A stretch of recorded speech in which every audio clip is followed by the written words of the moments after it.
বাবা মায়ের সম্মান, ইসলামের সম্মান, আল্লাহর কথা, রসুলের কথা, কবর মরণ আখিরাত সব ভুলে গেলা ভাইয়া। এই মাত্র 20,000 টাকার কাছে এভাবে হেরে গেলা, এভাবে চরিত্রহীন হয়ে গেলা। সারা দিন নাই রাত নাই, আমাদের ছেলেগুলোর দিকে তাকাইলে মায়া হয়।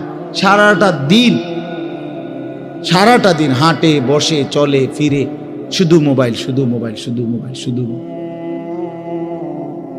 রাতকে রাত, সারা রাত।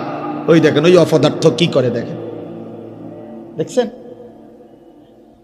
দেখছেন ভাই কি পরিমাণ অপদার্থ, দেখেন কি পরিমাণ বেহায়া।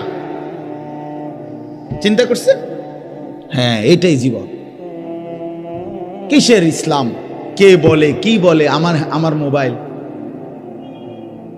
আমি আছি, আমার মোবাইল আছে, এমবি আছে, চার্জ আছে, খালাস। আর কি আর কি বলে? এই অসভ্যতার শেষ কোথায়?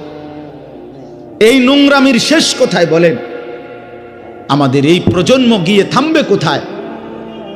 12 বছর 14 বছরের ছেলে যদি দিন রাত এভাবে মোবাইল ব্যবহার করে, তার ভবিষ্যৎ কি? তার আগামীর সম্ভাবনা কি?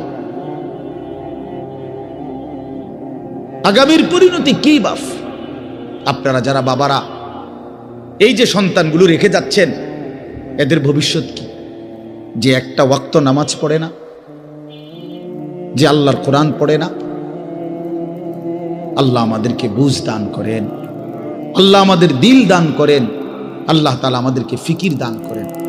আমার ভাই, আমার বাবা, আমার তাইলে মূল বক্তব্য হলো, আমাদের জিন্দেগির একটা মূল বিষয়, আমরা মুসলমান হিসাবে আমাদের মৌলিক দায়িত্বই হলো 2টা জিনিস।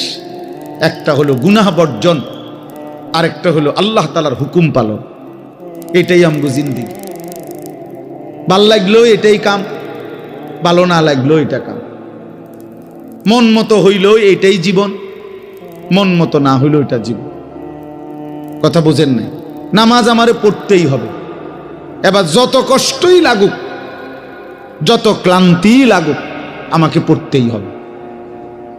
সুদ ঘুষ মিথ্যা হারাম রোজগার আমার ছাড়তেই হবে।